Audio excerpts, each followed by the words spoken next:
On an unusually peaceful day in the city of Aldea, everything looked calm on the surface. Then a red-haired girl suddenly appeared and declared that she had finally found the protagonist. Grabbing his arm without hesitation, she insisted that they needed to leave at once. Not long after, the same girl kept pressing him to hurry. Kai, already worn out by her energy, could only let out a long, tired sigh. A little later, inside a lively tavern, the same kind of scene unfolded yet again. This time, a girl in a blue cloak approached him and said that she had finally found him as well. With a smooth and inviting tone, she told him that he should come with her to her estate. Kai, clearly fed up with this repeated pattern, took another deep breath. He quickly refused, explaining that he was busy today, which left the blonde girl visibly baffled. Clinging tightly to his arm, she complained and asked why he could not come today when she happened to be free. On the verge of tears, she pleaded with him to come play with her. Completely lost, the young protagonist wondered how his life had ended up like this. To understand that, it was necessary to go back a little further, to the middle of a dark forest, where two bandits had first dragged him into this mess. Slightly tense, Kai immediately went along with what the men said. As they prepared to go to sleep, the bandits ordered him to stay on watch because the ransom on the captives was extremely valuable. As a final command, the leader told him that if the prisoners started making noise, he was to beat them into silence. But in his mind, Kai already knew that the captives did not even have the strength left to scream. Alone in the darkness, he reflected on how absurd his situation had become. Holding his head in frustration, he desperately tried to understand how everything had gone so wrong. Then the memory came back to him. He remembered trying to save someone before being struck by a truck. Yet for some impossible reason, he had later opened his eyes in this strange world. As he stared up at the night sky, the truth slowly settled in. He knew this world far too well. Faced with the evidence, Kai realized that he had somehow ended up inside the fantasy game he had been playing the other day. Standing near the bandits' camp, he understood with dread that he had reincarnated right in the middle of the villain's side. A cold shiver ran through him as he cursed his terrible luck. Just then, a noise from the cart nearby caught his attention. When he moved closer, he found an iron cage and froze in shock. Inside, the supposed hostages were actually three girls trapped in the darkness. From his memory of the game's story, Kai knew that every villain involved in this incident was destined to be wiped out. Being here among them could only mean disaster. Without wasting a second, he decided that the smartest option was to escape immediately. Searching his pockets, he found a map and some money that could help him on the road. After checking the routes, he concluded that getting out should be possible without much trouble. Still, before leaving, he glanced back one more time. Then, moving carefully and quietly, he unlocked the iron cage. In a low voice, he told the captives that they should escape with him. Inside the cage, the three frightened girls stared at him, while one of them looked especially sick and fragile. Full of suspicion, the red-haired girl asked if he was seriously talking about escape. With a sharp glare, she accused him of trying to trick them with some cruel joke. The white-haired girl followed in the same tone and demanded to know why they should trust him after all that had happened. Kai fell silent for a moment, searching desperately for a convincing answer. Seizing on that hesitation, the redhead pointed out that he clearly had nothing to say and declared that his little act had already failed. Thinking quickly, Kai spun a lie and claimed that he had infiltrated the enemy group, then apologized for arriving late to rescue them. Even as he told such an outrageous and shameless lie, he understood that earning their trust in that moment mattered more than anything else. Pressing them urgently, he warned that if they were caught now, he would be finished. Unfortunately, the red-haired girl revealed that her leg was badly injured and that she was in no state to run. The platinum blonde confessed that she was completely blind. To make matters even worse, the youngest blonde girl, Remy, was unconscious and sick on the floor. With no hope in her voice, the redhead said that even if they escaped, they would only die somewhere along the way. She added that simply learning he was not actually their enemy was enough for her to feel grateful. Hearing that, Kai's heart grew heavy. At that moment, the little blonde girl let out a weak groan and lifted a trembling hand. In a feeble voice, she begged for help and pleaded to be saved. The instant Kai heard that, his whole expression changed. Clenching his fist, he firmly declared that he would not abandon any of them. He promised that he would carry those who could not walk and insisted that fleeing still gave them a better chance than waiting there to die. Startled by his determination, the girls questioned what exactly he thought he was doing. With the map in hand, Kai assured them that he knew the surrounding area and that everything would be fine. Once he had made up his mind, he told the other two to hold on tightly, then hoisted all three of them up and began running through the dark forest. As he ran, he quickly realized that this body was far stronger and sturdier than the one he had in his previous life. He shook that thought aside and focused only on escaping. Relieved that no one seemed to be chasing them yet, he continued pushing forward. While moving, he mentally traced the route with the map he had taken earlier. On it, he saw the city of Aldea, exactly as he himself had once named it in the game. That small confirmation gave him even more confidence. Without slowing down, he led the group along the correct path until they eventually reached a hidden treehouse. At that point, he quietly celebrated the fact that they had successfully gotten away. Curious, the blind girl asked where exactly they had ended up. With a faint smile, Kai revealed that it was a secret hideout he himself had designed in the game. Standing before a magically sealed door, he tried to remember the password. Asking the girls to wait for a moment, he stepped forward toward the entrance. Placing his hand on the magic seal, he entered the keyword he had once used in the game. At once, the door lit up with a blue glow and opened, allowing them all to enter safely. Once inside, he admitted that he had not actually expected this place to exist for real. He immediately laid the little blonde girl down on a bed so she could rest. The redhead, clearly surprised, commented that he was definitely no ordinary spy or agent. She pointed out that having a treehouse like this hidden in such a place made no sense otherwise. Inwardly, Kai agreed, but he brushed it off and claimed that it was nothing special. Worried, the red-haired girl quickly asked whether Remy would be alright, and the air in the room turned heavy. Then Kai suddenly remembered that he might have left useful items stored here. At that point, the injured girl asked whether there was anything to eat. As Kai opened a wooden chest, he muttered to himself while searching for something usable. Luckily, the system worked exactly like it had in the game, and several potions were still preserved inside. Holding up the bottles, he announced that he had found medicine, but the redhead immediately scolded him and said that an ordinary potion would never save someone in such a weakened state. Calmly, Kai handed her a glowing purple vial instead. Without any concern, he explained that it was not a normal medicine and that it should be effective. The redhead's eyes widened the instant she saw its color. At the same time, Kai realized that the item was apparently quite rare and remembered that he had never filled his inventory with useless junk. In the game, this potion had cured nearly everything, whether injury or poison, and it had been incredibly difficult to make. With the vial in their hands, the two girls were left utterly stunned. Kai vaguely remembered that he still had more than 100 of them stocked away, which meant he could probably become rich just by selling a few. Unable to believe it, the red-haired girl questioned who he truly was to possess something so valuable. Kai merely let out a sigh with the hint of a smirk. In a flat tone, he advised them not to ask any more questions, for all their sakes. Right after that, he instructed the other two girls to drink the potion as well. Turning away, he jokingly remarked that he had no desire to keep carrying 3 people around. Even then, the platinum blonde still found it hard to believe that the legendary universal elixir was really in front of her. Kai handed her another vial and confirmed that he had one for her too. After taking a sip, the blind girl was astonished by the effect and could barely believe what had happened. Standing beside the bed, Kai praised the little blonde girl's toughness and carefully gave her the potion as well. Little by little, the glowing liquid passed down the unconscious girl's throat. In the next instant, her body shone with a bright light, making it clear that the cure had worked. Impressed by how practical and immediate the magic's effect was, Kai breathed out in relief. When Remy slowly opened her eyes, she thanked him in a weak and trembling voice. Gently, he told her that she should keep resting because the potion could heal the body, but not exhaustion of the mind. As the room gradually dimmed and the magical glow faded away, Kai picked up the empty bottles and looked toward the others. To his surprise, both the red-haired girl and the platinum blonde were already standing again, completely healed. Glancing at the prophetess, Kai was already imagining the kind of reward he might demand once he safely returned them home. But that thought was interrupted when the two girls burst into tears of joy over being able to walk and see again. Awkwardly, he commented that he had no idea how long they had been suffering like that. Out of simple respect, he gave them space to take in the miracle. The following day, once things had calmed down, their conversation continued, and Kai learned that they had originally been kidnapped in the city of Aldea. He immediately pointed out that they were now more than 2 cities away from there. Scratching his head, he admitted that getting them back would take quite a while. Irritated, the redhead told him that he should take that problem up with his fellow bandits, since the entire mess was their fault to begin with. Frustrated, Kai asked whether any of them knew how to use teleportation magic. The redhead replied that if any of them could do that, they would have escaped long ago. Embarrassed, Kai gave a weak laugh and admitted that her logic was flawless. Secretly checking his own status, he lamented that he had ended up in the body of a low-rank hunter with nothing remarkable about him instead of in the overpowered character he had once controlled. While studying the map, the platinum blonde explained that throughout all of history, only one person had ever been capable of using teleportation magic. Hiding his disappointment, Kai agreed and quickly moved the conversation elsewhere. Looking at the group, he asked how everyone was feeling that day. With a gentle smile, the platinum blonde thanked him and said that she was still adjusting to the miracle of seeing again. A little embarrassed, the red-haired girl admitted that her leg had completely recovered and offered him a sincere word of thanks. Then, in the next breath, the haughty girl demanded that he stop speaking to her so casually and introduced herself as the noble Karen. Following that example, the platinum blonde introduced herself as Nina. Soon after, they all confirmed once again that the sleeping blonde girl's name was Remy.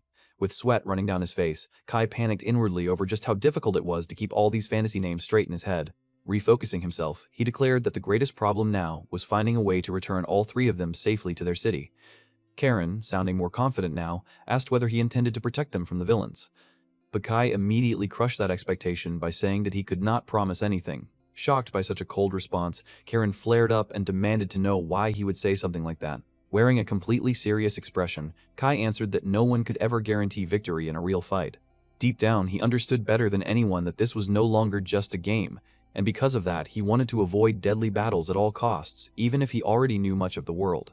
To make his point clearer, he reminded them that they had no way of knowing how many enemies were out there, or how strong those enemies might be. If they wanted everyone to survive, then the most important strategy was to avoid trouble whenever possible.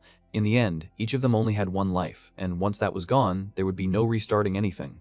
With firm resolve, he promised that he would do everything in his power to lead them to safety without being forced into a fight. Karen, as blunt as ever, asks whether he actually has some brilliant strategy in mind.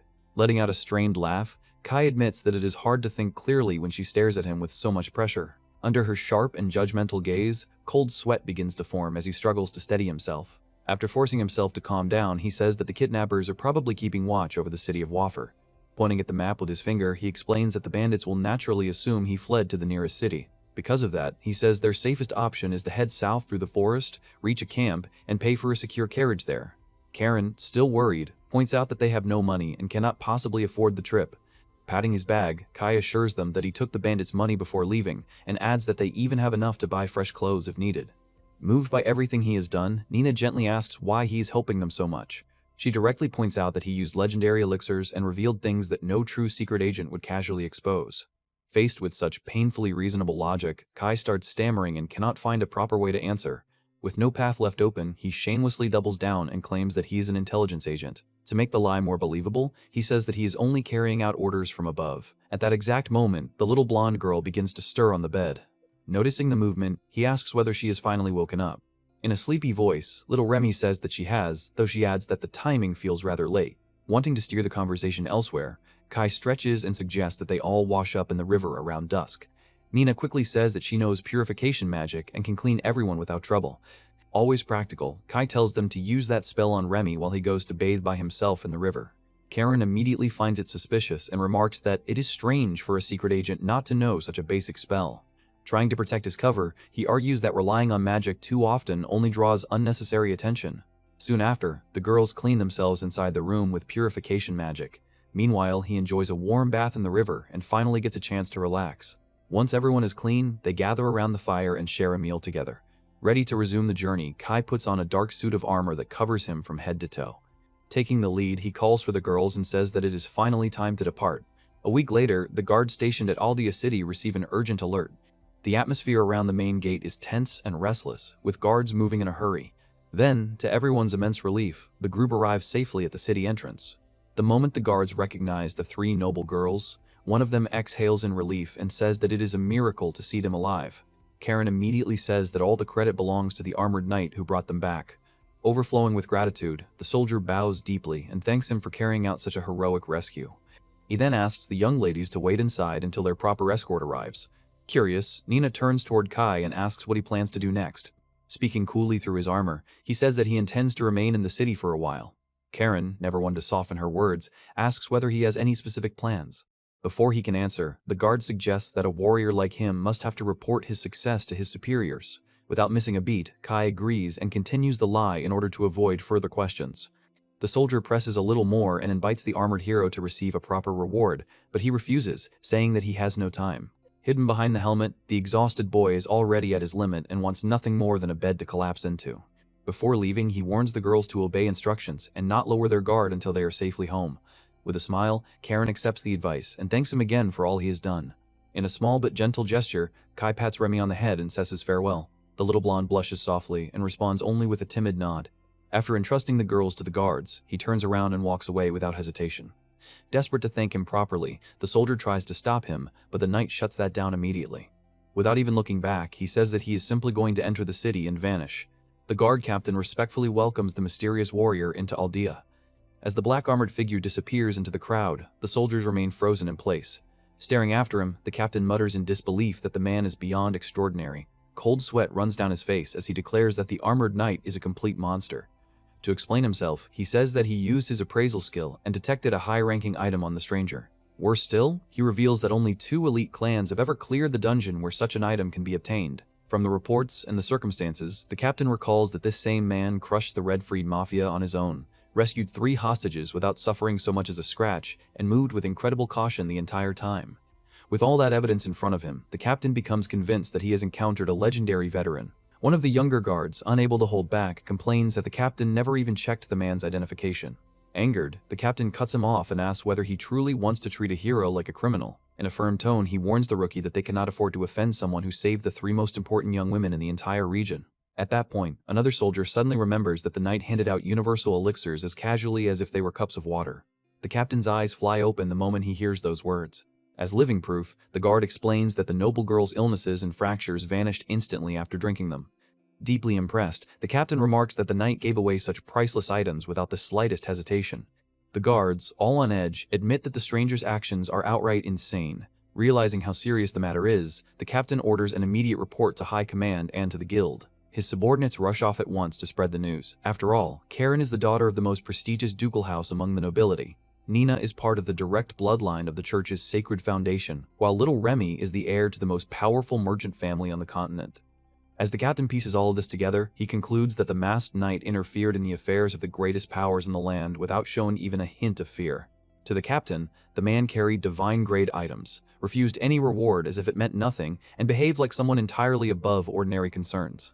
In his mind, only one explanation makes sense: the mysterious knight must belong to one of the Empire's secret forces. Completely removed from the uproar he caused, Kai walks through the city with wonder in his eyes.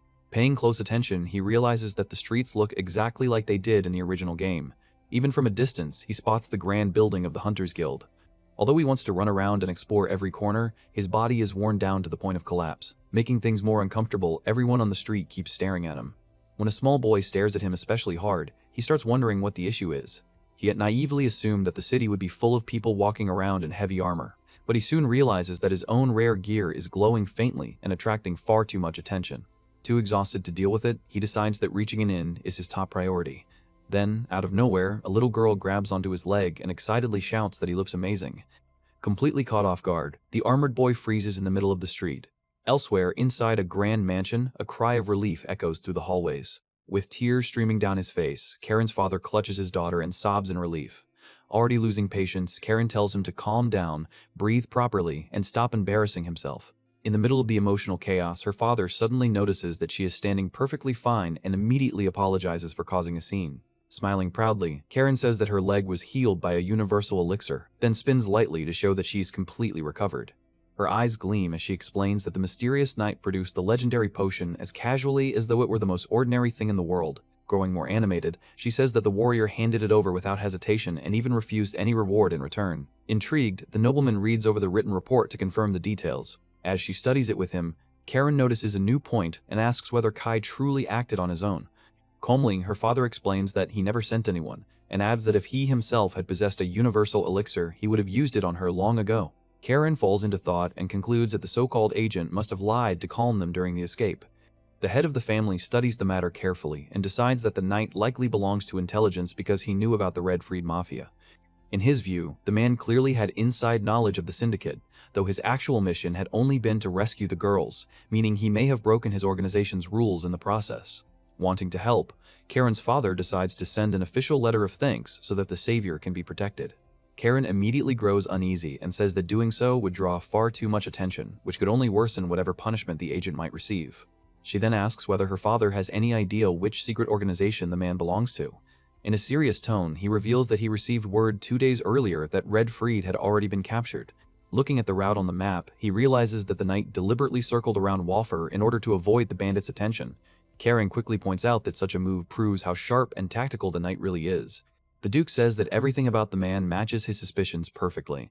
Fixing his gaze on his daughter, he reveals that the force responsible for capturing the Mafia is the Verdar Direct Control Squadron. Stunned, Karen repeats the name of the Empire's most feared organization. In practice, the Verdar Squadron acts directly under Imperial command and preserves public order by any means necessary. There are even rumors that its members are the greatest hunters alive. In other words, they are the elite among elites, the absolute pinnacle of military power. Because of that, the Duke concludes that the savior must be a high-ranking individual trusted with independent missions. For the knight's sake, he tells Karen to keep everything secret and not expose his identity. As a show of gratitude, the Duke vows that he will repay the debt no matter what it costs. Since the warrior vanished somewhere inside the city, he orders Karen to summon the maid, Lifia, and begin a search immediately. Karen agrees without delay and rushes from the room. Left alone in his office, the Duke sinks into his armchair and begins to reflect. In the depths of his heart, he prays that the knight truly is an important pillar of Verdar, because only that would shield him from severe consequences. Knowing how the world of power works, the Duke also realizes that the other two families must already be trying to locate the masked man as well. The next day, at the inn, the atmosphere is calm and almost sleepy. As he eats a good steak, the innkeeper thanks the young man for not causing any trouble in the establishment. Making conversation, the owner remarks that the man in black armor is incredibly polite. Relaxing as he eats, Kai listens to the praise with a blank face, unaware of how absurd the situation has become. Taking advantage of the peaceful mood, the innkeeper asks whether he came from somewhere far away, and Kai gives a small nod.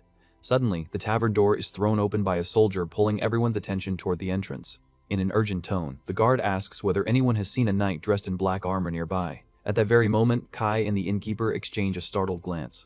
Panic rises inside him, and he silently begs the owner to protect him. The old man smoothly lies to the soldier's face and says that he has seen no such person, while adding that the Duke is clearly overreacting. The guard, unconvinced, presses him and asks again. Breaking into a cold sweat, the innkeeper still keeps his composure, and Kai inwardly thanks every god he can think of for the man's acting talent. Letting out a frustrated sigh, the soldier finally accepts the answer and thanks him before leaving. Once the door closes, silence settles over the inn again. But just as Kai begins to think the danger has passed, another person steps inside. This time it is a nun from the Holy Church, asking about a man in black armor. The innkeeper quickly pushes Kai behind the counter and comes up with another excuse. Wearing a polite smile, he tells the nun that he has not seen anyone matching that description. Satisfied, she thanks him for his time and leaves. The door has barely shut before yet another messenger bursts in, this time from the Merchant Council. Nearly driven to tears, Kai crouches on the floor behind the counter and curls into himself to avoid being seen. Once again, the innkeeper uses the same weak excuse to protect him. The guard eventually gives up, says his farewells, and complains about his failure. Finally alone again, the innkeeper calls out to Kai, who is still trembling beneath the counter. Terrified, he slowly crawls out and struggles to understand what kind of disaster just happened. Holding his head in disbelief, the old man asks what sort of crime Kai committed to have the three greatest powers in the city searching for him at the same time. Completely confused, Kai swears that he has no idea what he did wrong and starts to wonder whether he made some terrible mistake without realizing it. Nearly desperate, the owner tells him to resolve the matter quickly before the tavern gets dragged down and shut. Caught in a mess he never expected, Kai can only think about how he is supposed to disappear now. Far away, Karen's older sister carefully examines the redhead's leg to confirm that she is truly fine. Karen calmly says that it no longer hurts at all and that she has been completely healed. Sitting on the bed, Karen thanks her sister for the care she has always given her and admits that she will miss the routine they once had. Smiling softly, her sister says that she is happy to see such improvement, though she also feels a strange emptiness now that their old habits are ending. Before long, Karen's thoughts drift back to the masked knight. She says that she cannot understand how someone so conspicuous still has not been found anywhere in the city. In her eyes, Kai is obviously trying to throw the searchers off his trail. Pulling up a chair, her sister agrees and says that their father believes the same thing. In a quieter tone, Karen admits that she is afraid the knight will be punished for giving away a legendary elixir. With one hand on her hip, she recalls that he even tried to pretend the potion came from his own personal supply. From the way she sees it, the masked warrior did everything he could to conceal his connection to whatever organization he serves. Letting out a deep sigh, Karen says that she can only hope he does not receive some terrible penalty. Her sister, slightly amused, points out that it is rare to see Karen looking so worried and adorable at the same time. Shrugging awkwardly, Karen argues that the knight saved them all by himself, so of course he deserves that level of concern. Her face turning red, she crosses her arms and complains about being teased. In Karen's view, the knight truly risked himself to rescue them, even though doing so may have placed him in danger with his own organization. To make matters even clearer, she adds that Nina's and Remy's families feel the same way. Even so, Karen insists that she is the one thinking about the savior more than anyone else. Her sister immediately bursts into laughter and teases that this must be love. Meanwhile, back at the inn, the owner tries to reassure Kai by saying that he has done nothing wrong. Even with that comfort, rumors continue spreading through the streets, and the search for the Black Knight only grows more intense. Pointing out the situation plainly, the old man says that no one except Kai himself could possibly be the masked man. Feeling completely cornered, Kai begins wondering what kind of punishment awaits him if the rumors are accurate. The innkeeper says that, in the worst case, the three great families might simply ban him from the city forever. Looking at him with pity, the old man admits that hiding him is weighing heavily on his conscience, but still advises him not to switch ends at this point. To make matters worse, the reward for providing information on Kai has already risen to 3 million at the city council. Startled by that number, Kai blurts out and asks why the old man has not turned him in already. Laughing at his expression, the innkeeper explains that the three families are handling things quietly behind the scenes because they do not want to draw public attention. In the end, the old man suggests that Kai put his armor back on, slip outside, and at least enjoy the festival while he still can. Drained mentally, Kai agrees and leaves the counter with his head hanging low. Wishing him luck, the owner tells him to enjoy the city while he still has the chance. Slightly encouraged by that idea, Kai decides that he may as well enjoy one last day before getting thrown out the next morning. As he walks through the streets, he watches the sun begin to set and tries to find at least one small bright side in his absurd situation. Then his eyes catch sight of the city's great clock tower. Back in the game, he had always loved climbing that tower at that same hour of day. Even though he knows the entrance price is outrageously high, he heads straight for the ticket booth anyway. Determined to relive the memory, he climbs floor after floor while admiring the view around him. And the moment he reaches the top, the air fills with surprise. The top of the clock tower should have been empty, yet someone was already there, quietly admiring the scenery. An elegant woman dressed in black stood beneath the open sky, her face hidden behind a mysterious mask. The moment she sensed his arrival, the red-haired woman slowly turned toward him. For an instant, Kai froze, captivated by how strikingly beautiful she was. Stammering awkwardly, he managed to offer only a simple greeting. With calm politeness, the woman responded and welcomed him to the top of the tower. At that moment, he remembered a rumor from the game, one about a hidden encounter with a woman at the clock tower. Remaining cautious, he kept some distance, wondering whether this was that very event. In a gentle tone, the masked woman praised the view and said that it was the perfect place to clear one's mind. Agreeing with her, Kai admitted that the scenery truly was breathtaking. Curious, the woman then asked what had brought him to a place like this. Looking a little downcast, he confessed that he had come because he needed to sort through some troubles weighing on his mind. Then the woman shifted the subject and asked whether he knew the man in black armor. The question made him swallow hard, and fear immediately rose in his chest as he wondered whether his identity had been exposed. Forcing a nervous smile, he played it off and remarked that the Black Knight had become the talk of the entire city. The woman honestly admitted that she too was searching for that hero and said that she would very much like to meet him in person. Uneasy, Kai asked whether the Black Knight had done something wrong. Laughing softly, she assured him that the man was not wanted for anything sinister. Soon after, she explained that the authorities merely wished to express their gratitude, though the details had been kept confidential. Hearing that, Kai relaxed a little. Simply learning that he was not being pursued for punishment lifted a great burden from his shoulders. At that moment, a luxurious carriage arrived at the base of the tower. Catching sight of it, the mysterious woman realized that her ride had come. Curious, Kai asked whether she had to leave already. With graceful charm, the woman said that they would surely make progress in the search soon, then offered her farewell. As she descended the stairs, she left an air of mystery lingering behind her. Alone again on the observation deck, Kai watched her departure. For a moment he stood there thinking, unable to guess who the masked woman really was. Outside the tower, the woman stepped into the carriage and found Karen waiting inside. Eager and impatient, the little redhead insisted that they ought to wear masks while searching the city so they could find Kai without attracting too much attention. Karen's sister immediately teased her and complained that she had only been dragged along as an extra for one of Karen's reckless schemes. Laughing lightly, the masked woman apologized for the younger girl's bold behavior. In the end, she admitted that she was simply glad her sister had come to fetch her from the tower. During the carriage ride, the masked woman mentioned that she had met a young man at the clock tower. Knowing the rumors surrounding the place, Karen immediately suspected that the stranger had been investigating the city's search efforts.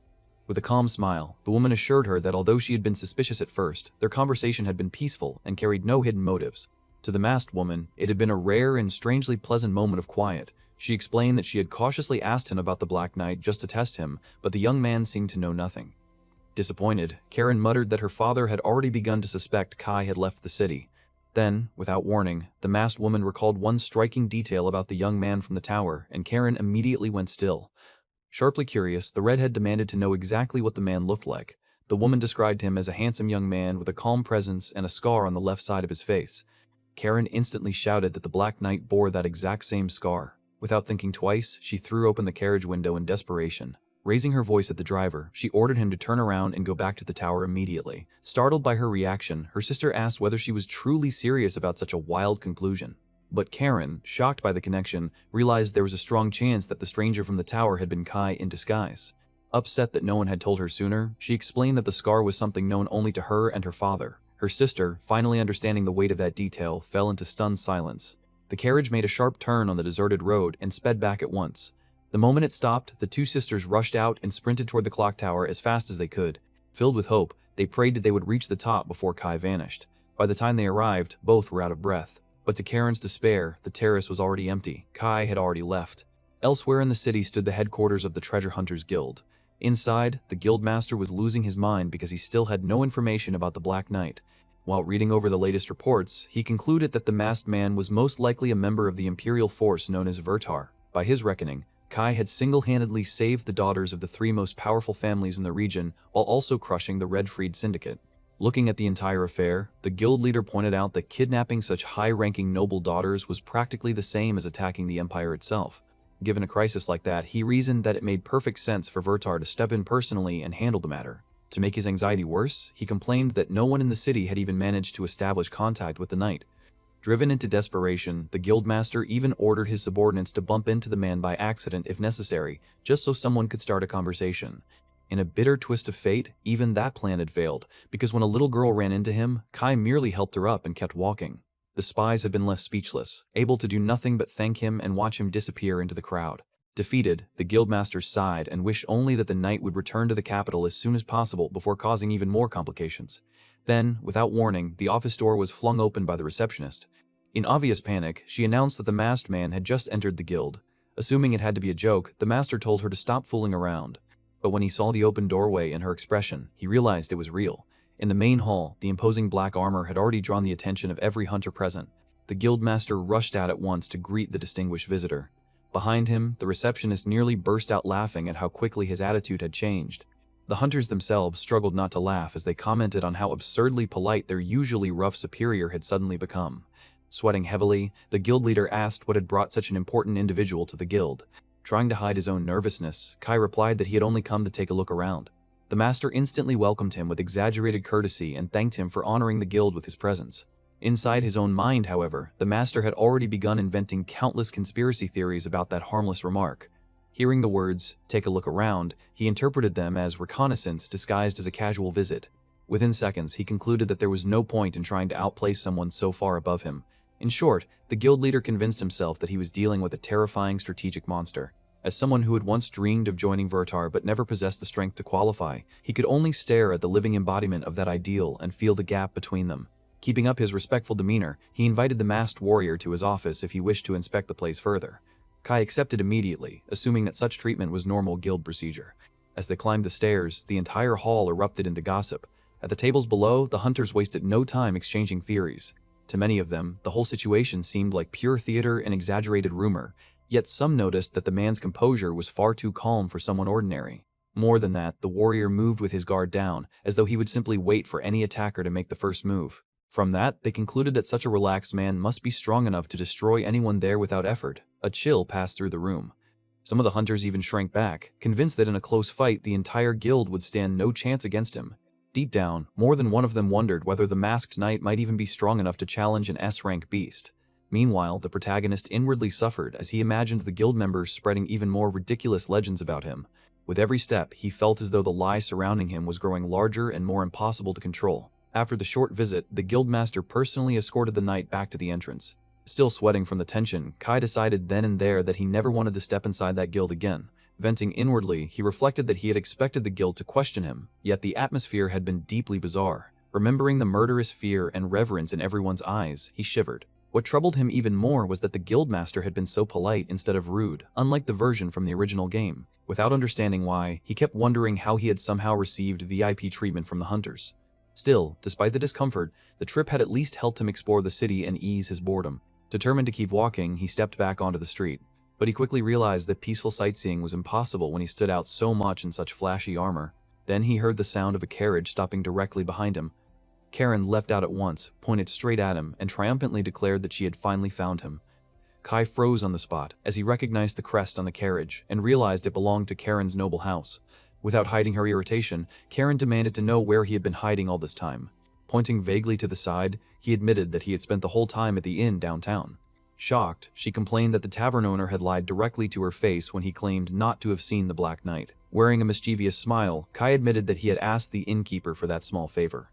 Karen immediately deflated, left speechless by the humiliating fact that she had been fooled by an old tavern keeper.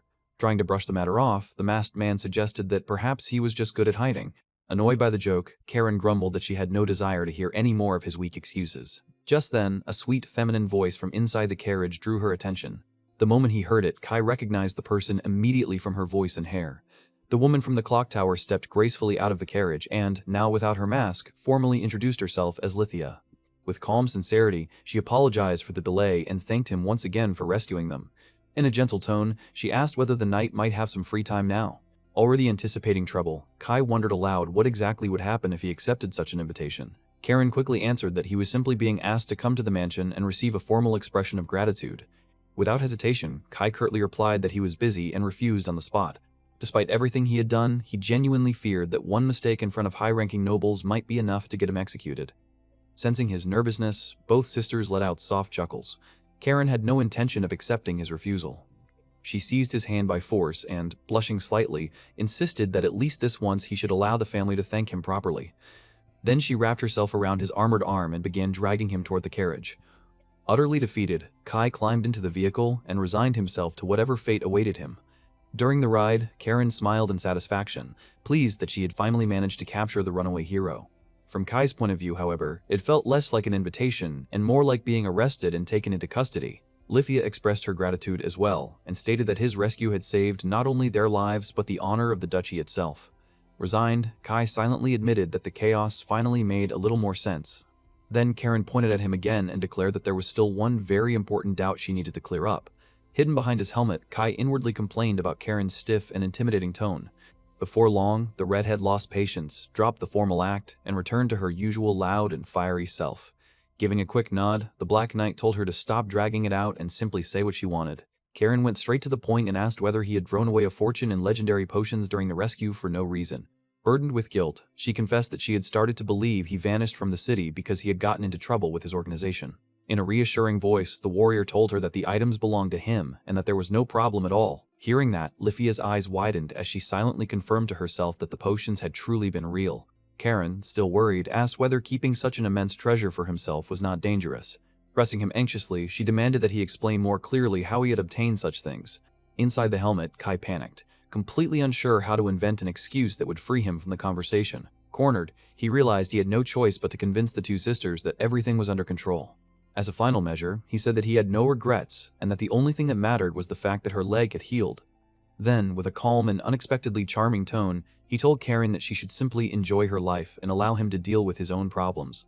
The little redhead instantly turned bright red, and silence took over the carriage. Lifia was also deeply impressed, and she thanked him once again for his kindness. Trying to shift the mood, Kai raised one finger and said that he wanted to ask for a small favor. The two sisters immediately fixed their eyes on him, listening carefully for what this mysterious request would be. Outside, the luxurious carriage continued rolling through the city streets toward the Duke's mansion. With unusual seriousness, the knight asked them to step in and help him if he accidentally acted rudely in front of their father. Karen's eyes widened in disbelief, unable to understand why someone like him would ask for something so simple. In utter shock, she cried out that he had given away a legendary potion and had not even asked for money in return. Trying to justify himself, he lied and said that he was only a commoner who was terrified of offending nobles. Deep down, he knew perfectly well that staying alive and avoiding execution would be the greatest reward he could possibly receive. For a quiet moment, the two sisters exchanged a glance, clearly processing his weak excuse. To Lifia, someone hiding behind such a flimsy fear while carrying himself like that felt deeply suspicious. From the way he dodged the real issue, she could tell the excuse had been poorly made, almost as if he wanted them to accept it without digging deeper. Even so, she agreed to the request and promised that she would help him if necessary. Karen crossed her arms and insisted that her father would never be angry with the very man who had saved the family. Lifia also politely promised that she would smooth over any mistakes he made during the meeting. Then, with a teasing tone, Karen asked whether he intended to keep his helmet on the entire time. Resting one hand on the back of his neck, the knight admitted that it would be rude not to show his face. Karen laughed and clarified that she did not mind the armor itself, but said that she would very much like to see his face without protection. The moment those words left her mouth, she blushed furiously, and Lifia immediately scolded her for being so shameless and direct. Caught off guard by the sisters' little argument, Kai could only sit there and watch. Lifia, on the other hand, smiled softly as she observed the lighthearted exchange between her younger sister and their savior. In her heart, she had already begun to see the masked warrior as the most sincere and honorable man she had ever met. To her, the excuse about being a cowardly commoner hiding inside armor was obviously just an act meant to preserve the cover of some secret imperial organization. Faced with such modesty despite such overwhelming strength, she could not blame her younger sister at all for so clearly falling under his spell. From Lifia's own experience, the more famous a hero became, the prouder and more arrogant he usually grew. Worse still, the people surrounding such men often became consumed by envy and greed. In almost every case, warriors flaunted their gold, status, and power at every chance they got. Yet the man sitting before her had faced a deadly mafia and rescued noble daughters, only to remain humble and restrained. Because of that, she felt as though the family owed him a debt that could never truly be repaid. What she admired most was the fact that he never once tried to take advantage of their weakness. Wanting to break the awkward tension, Karen admitted that she was starting to feel genuinely nervous about the visit. Sensing an opportunity, the knight teased her and remarked that she was not nearly as cool as she liked to pretend if she was getting nervous so easily. Karen immediately pointed at him and shouted that she was not scared at all, only tense because of all the preparations. Lifia laughed warmly at her younger sister's outburst and found the whole scene genuinely amusing. In her eyes, the secretive knight had clearly provoked Karen on purpose to help her relax. As the Duke's daughter, Karen had always been surrounded by fake smiles, scheming nobles, and painfully dull politicians. Because of the age gap in status games, many noble girls had kept their distance from her during social gatherings. To make matters worse, most young men only approached her because they saw her as a future political marriage. As a result, Karen had never really had a true friend with whom she could behave like an ordinary girl her own age. In the end, the other nobles had simply walked past her while pretending not to notice her loneliness. That was why Lifia found so much joy in seeing Kai tolerate her sister's antics with patience and even humor. Unable to bear the slow pace of the ride any longer, Karen grabbed her sister's arm and demanded that they hurry back to the mansion. Sitting quietly nearby, Kai could only sigh as he watched the sisters create another little storm.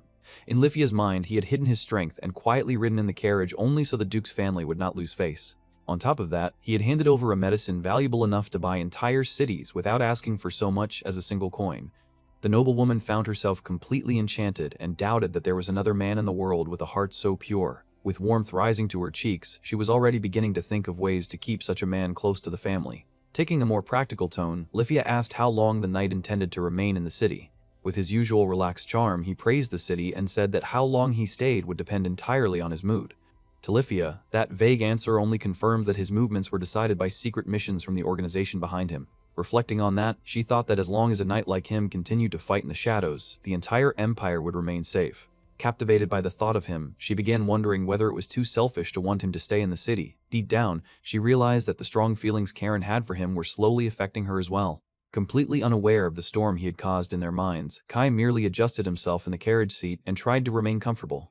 When the ducal mansion finally came into view, its sheer grandeur was enough to overwhelm any visitor. Without delay, the knight stepped down and opened the carriage door for the sisters.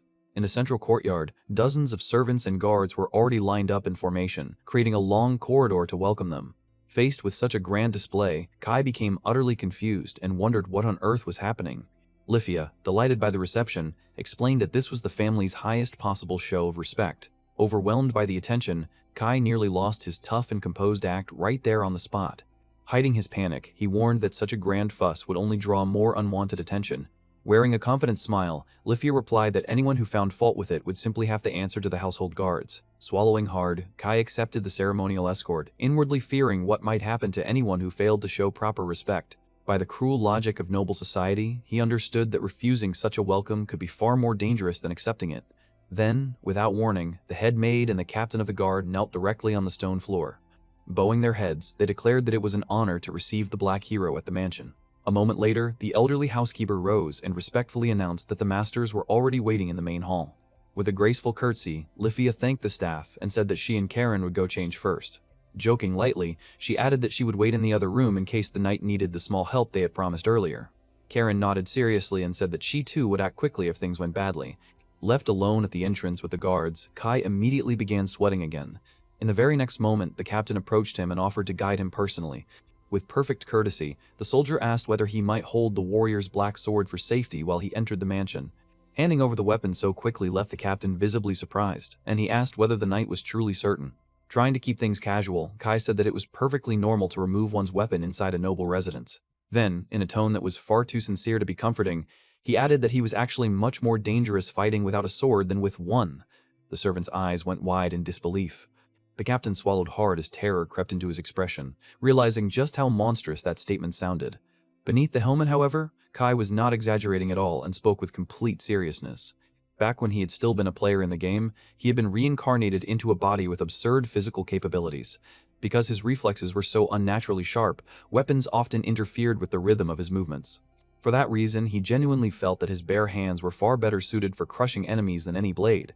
The captain, of course, knew nothing of that reasoning. To him, the stranger looked less like a man and more like some dark lord of death. Continuing onward, the old maid led the armored monster through the mansion corridors.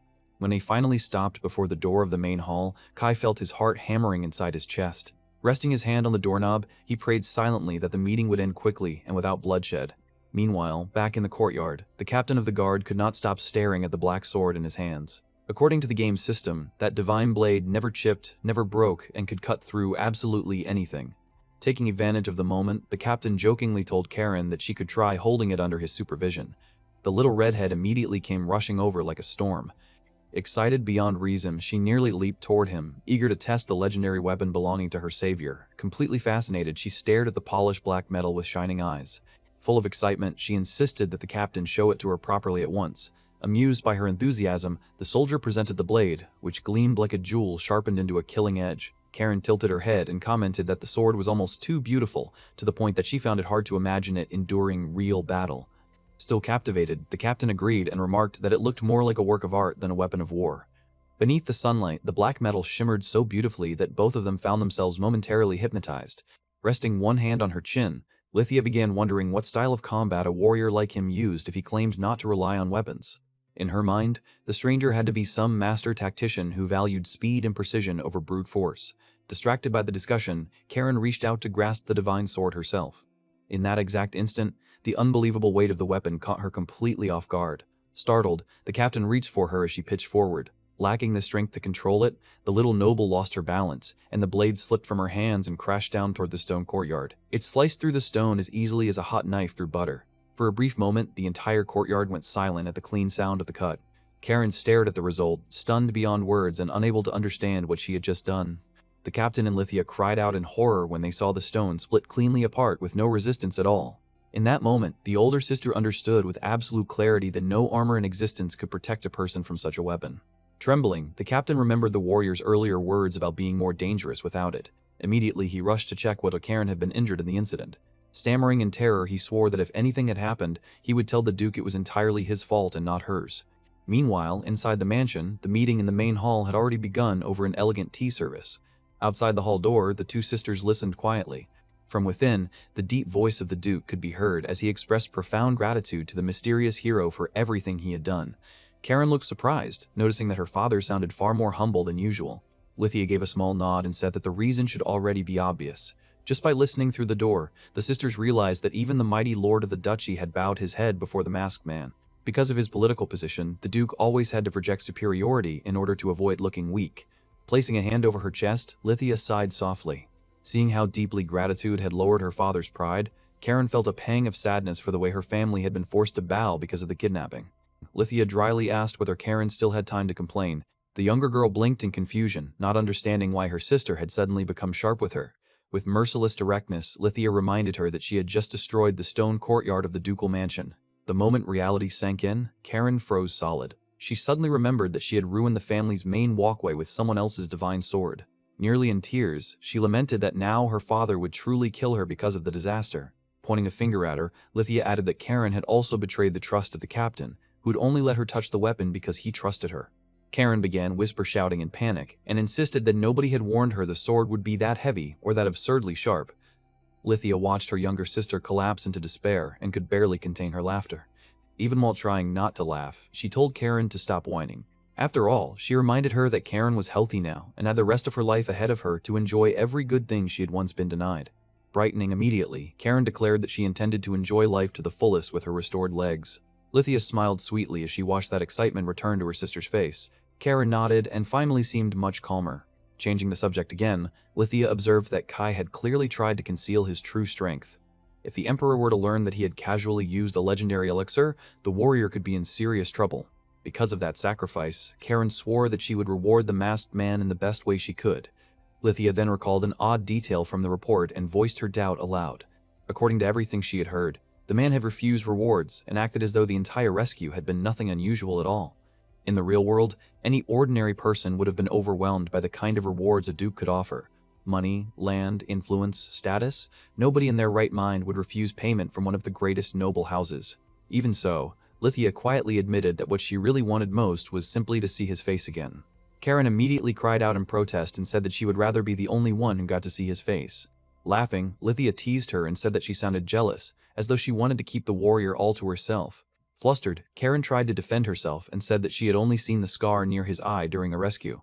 At that, Lithia suddenly understood far more than before. Karen's fixation was no longer difficult to read. The redhead instantly frowned and denied that she felt anything deep for the stranger. Silence stretched between them as the sisters exchanged a look heavy with dramatic tension.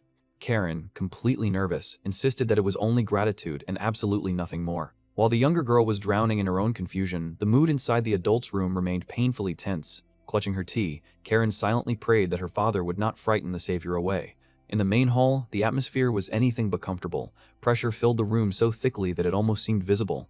Sweating through his composure, the Duke and his wife stared at the giant figure in black armor with unmistakable dread. Across from them, the knight sat motionless, without so much as twitching a muscle.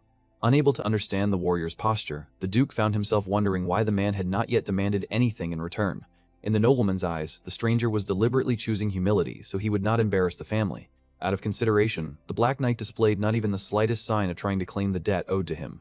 Having saved their daughters, he now stood in a position where the Duke could not refuse any request he made. Because of the family's suspicions about Verdar and the Empire, the Lord believed the young warrior belonged to the highest level of national power. In other words, the knight had enough backing behind him to crush any politician who stood in his way. The fact that he expressed nothing at all from behind that armor only made him more terrifying to the duchy's rulers. Sitting rigidly on the sofa, the Duchess quietly suggested to her husband that this entire meeting might actually be some kind of test of loyalty. Thinking quickly, the Duke decided that treating a visitor like this without absolute formality would be dangerously foolish. Trapped in a tense situation, he began spinning one elaborate theory after another in his mind. To him, the warrior's silence felt less like calm restraint and more like an ultimatum delivered from the shadows. Worse still, the Lord concluded that if the masked man were to leave the mansion without receiving a proper reward, the entire ducal family would be disgraced. Then the knight shifted slightly in his seat, and the sound of his armor clinking seemed to freeze the whole room. The Duke nearly stopped breathing, convinced that his guest had finally lost patience. At once, the Lord realized that there was no room for even the smallest mistake in this exchange. Using the sacred elixir as a natural opening, he finally forced himself to take the lead and offer compensation. In a tone that was both polite and direct, the Duke began by saying that his family felt deeply honored. Still full of fear, he apologized for taking so long to present a reward worthy of such a hero. Inside his helmet, Kai nearly sighed in relief and simply agreed, eager for the meeting to end without disaster. With a composed smile, the Duke's wife added that offering such a reward was a matter of pride for the whole noble house. Now that the moment had arrived, the Duke finally began listing the terms of payment for the rescue. Holding up 3 fingers, he offered the knight a private mansion, a large sum of money, and the duchy's political support. Kai was so blindsided by the absurd generosity that he nearly choked and lost his composure on the spot. Across the tea table, the Duke and Duchess humbly asked the Black Knight to accept their small token of gratitude.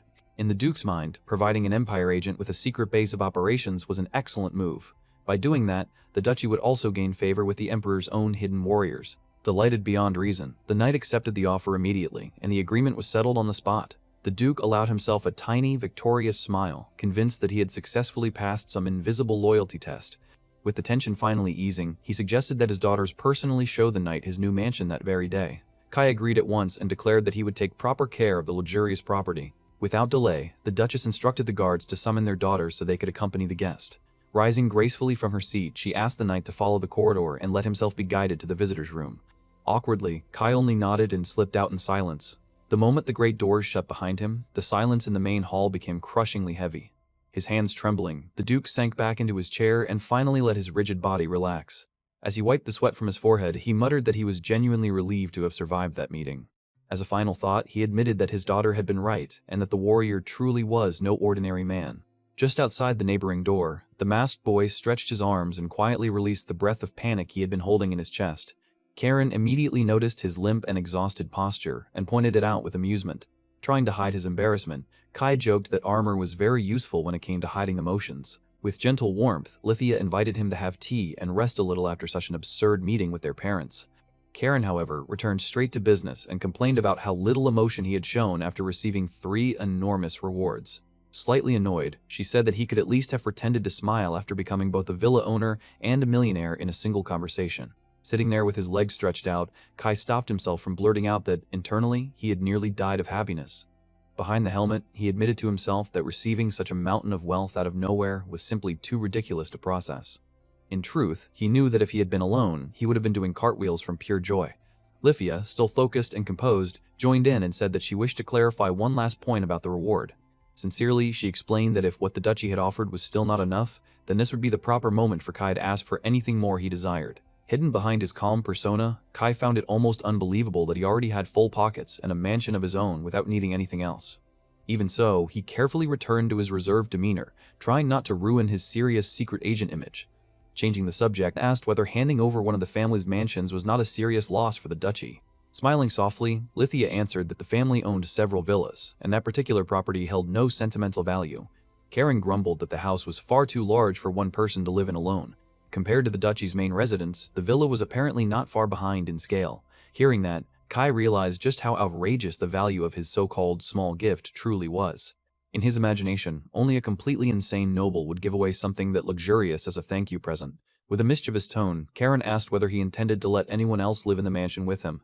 Hidden inside his helmet, Kai let out a nervous laugh and said that he planned to use it only as his personal base. In Lithia's eyes, it seemed perfectly natural that such a famous hero would not already have a wife or a stable partner. Then Karen bluntly asked whether the Black Knight had any romantic interest in anyone at the moment. Lithia immediately blushed and scolded her younger sister for asking something so personal.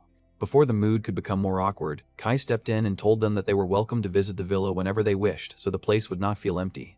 Karen's eyes widened at once, and her whole face lit up with joy at being personally invited. Without thinking twice, Kai even promised that he would give them a spare key so they could enter even when he was not there.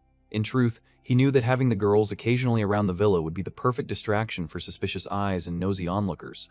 Delighted by the idea, Karen declared that she would happily torment his patients every single day. Full of initiative, Lithia immediately proposed that they go visit the villa right away and see it for themselves. Under the sunlight, the grand mansion looked even more imposing. Its spacious living room was spotless, the furniture arranged with perfect order, and the kitchen was large and bright, filled with every kind of utensil, each one gleaming with the shine of something newly prepared.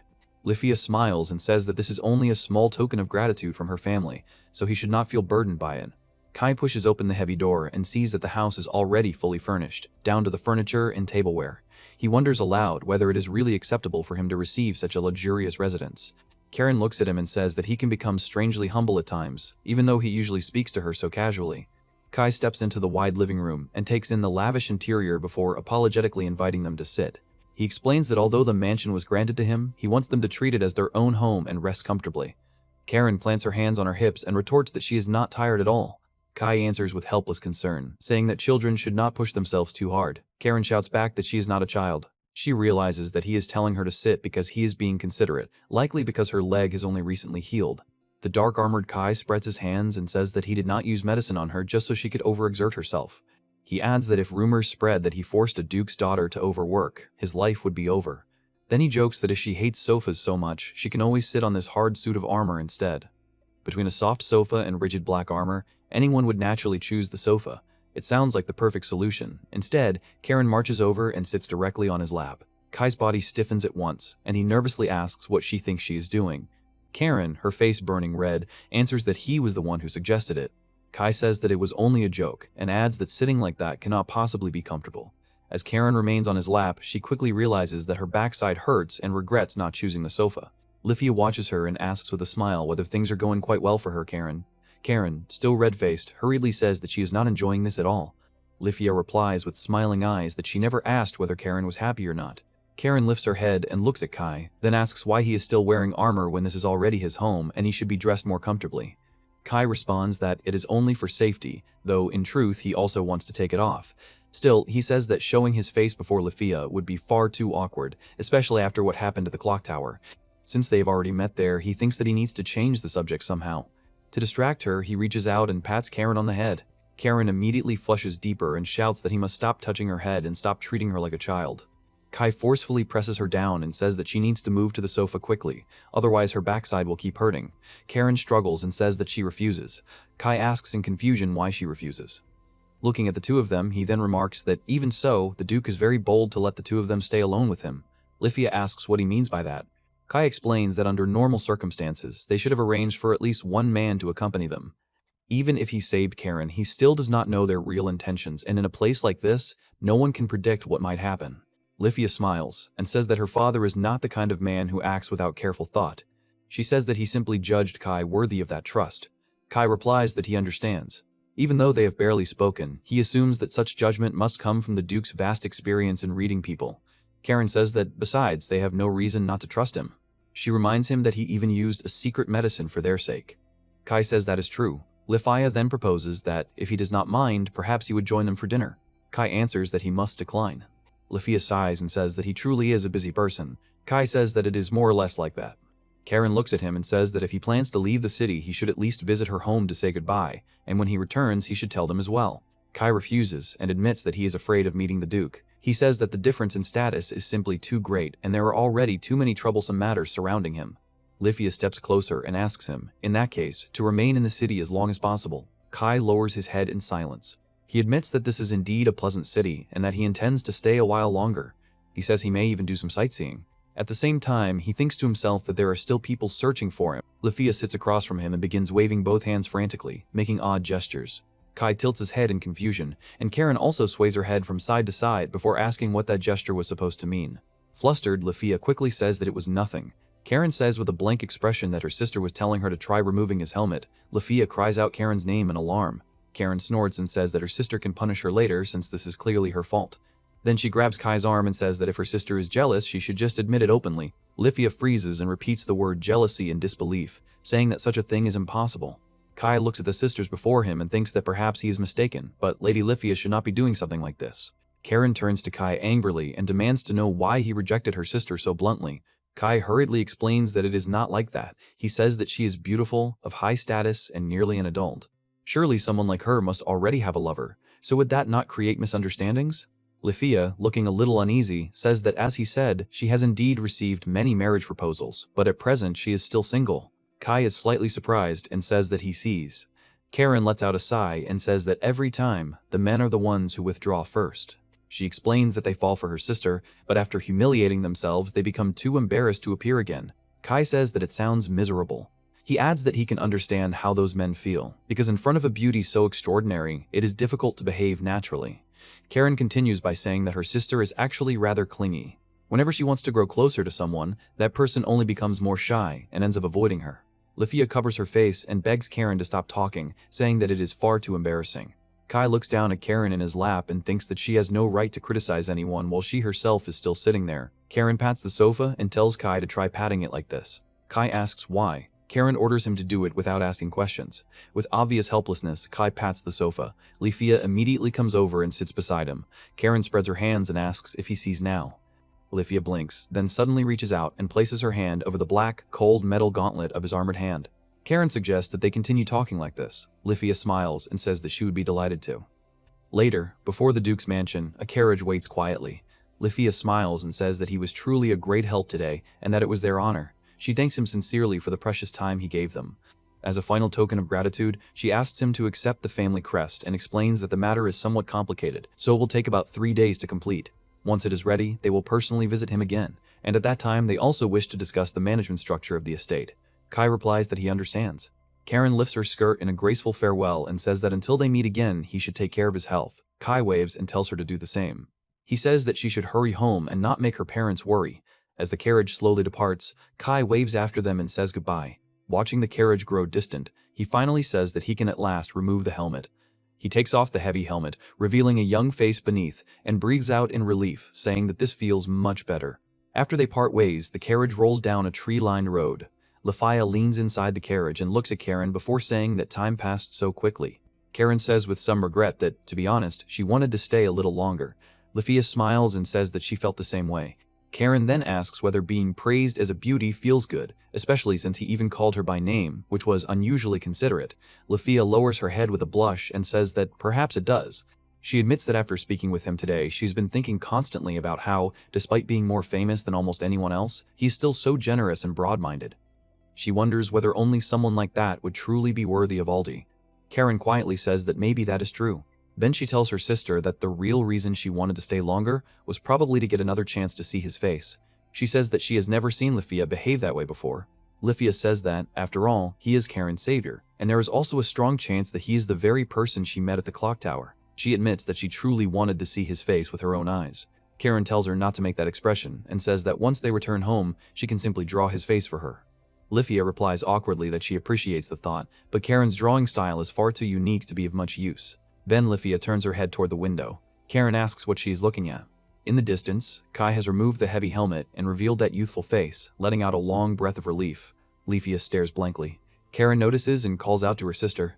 A faint smile rises at the corner of Lifia's lips as she says that, honestly, that man was teasing her until the very end.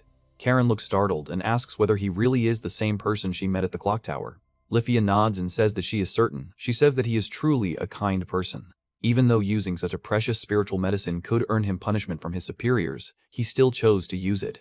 At the same time, Kai thinks back to Karen and says that he does not regret his choice. If it was enough to heal her leg, then it was worth it.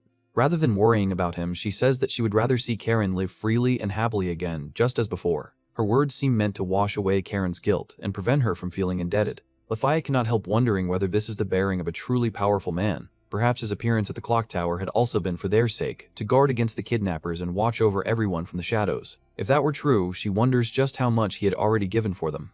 As Kai removes the heavy helmet, he says that it is time for a bath. Lifia's thoughts continue to wander, and a faint blush spreads across her cheeks. Without seeking attention and without asking for anything in return, he simply works alone in silence and protects everyone around him.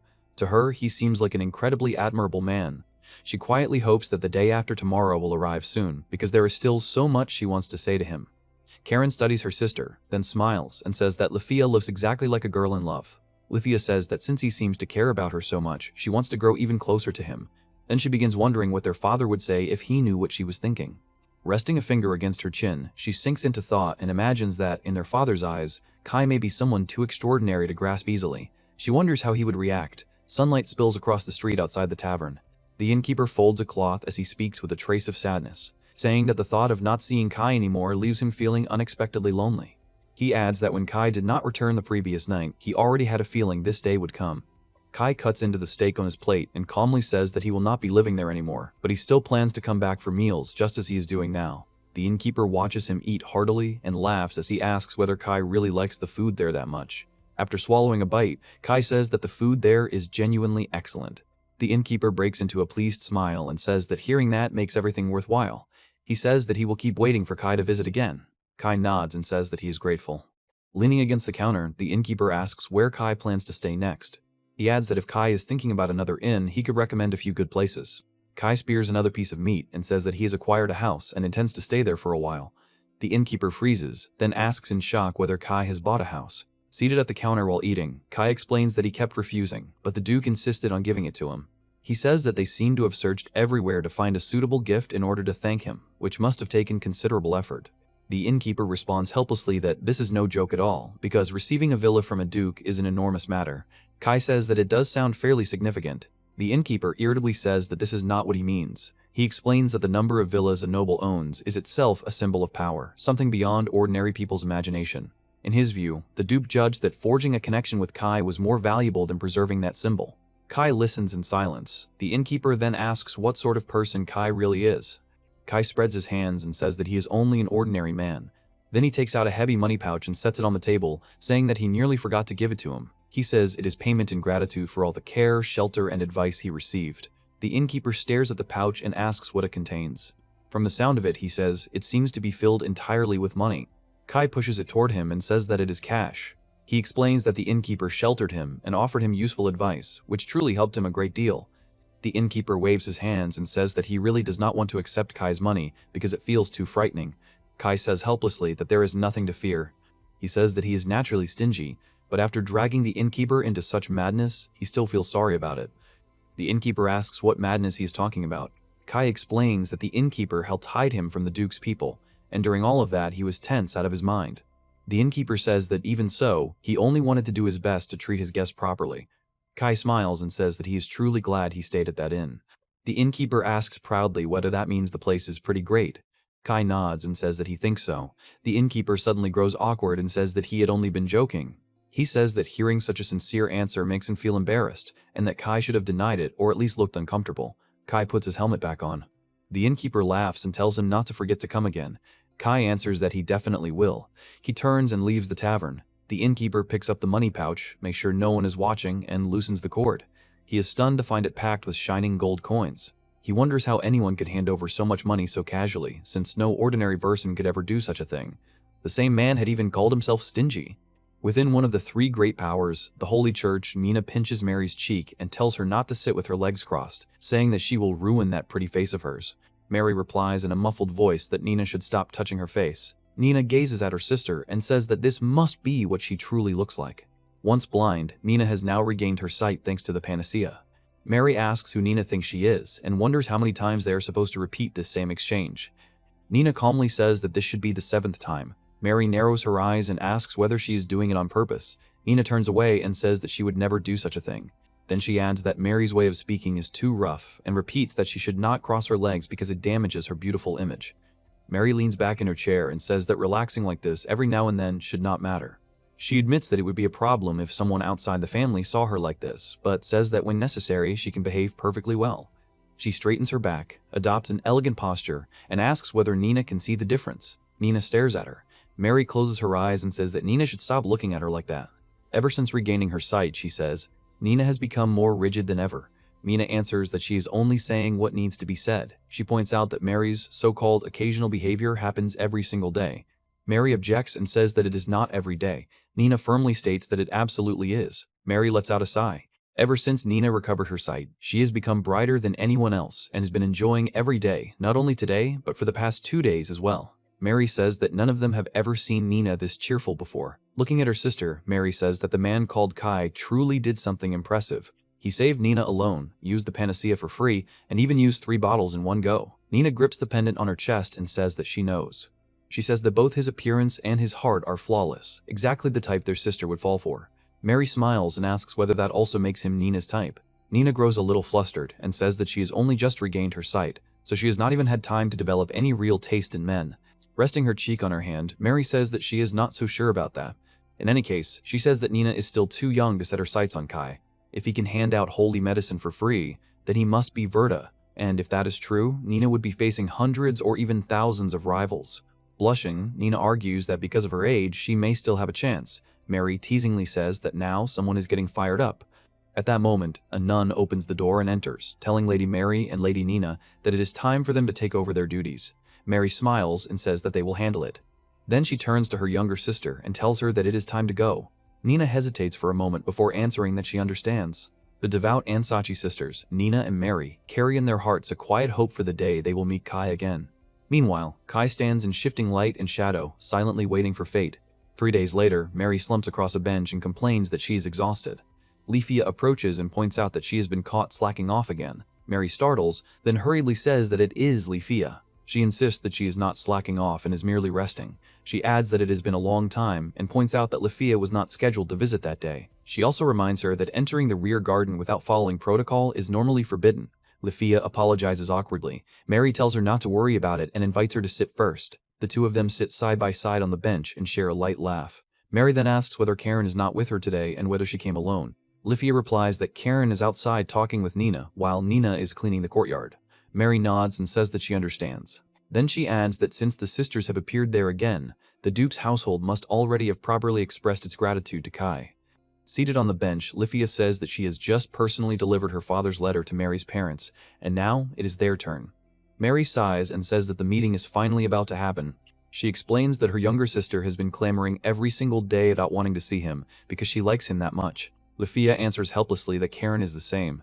Karen keeps asking whether her sister is going to the villa again today. Lifia says that Karen has finally found someone besides her that she can rely on, and now she practically lives on that person's lap. Even when scolded, and even when her backside aches from it, she still refuses to leave. Mary smiles and asks whether Kai really has that kind of irresistible charm.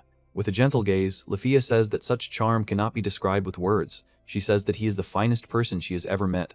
Mary remarks that this is extraordinarily high praise. Lifia smiles and says that Mary will understand as soon as she meets him. Mary's curiosity deepens. She says that this is unusual, then asks whether Lifia gave Kai a generous reward during their last meeting. Lifia answers with a touch of disappointment that the matter is still under discussion. Mary leans a little closer and asks her to tell her anyway, if only as a reference. She explains that the Ansachi family has not yet decided on the form of their own thanks, so they want to know how the Duke's household handled it in order to avoid giving an improper gift. Lifia's expression turns serious as she warns that Mary absolutely must not tell anyone else. She says that if Mary lets the matter leak, she will expose Mary's true nature. Mary quickly answers that she understands.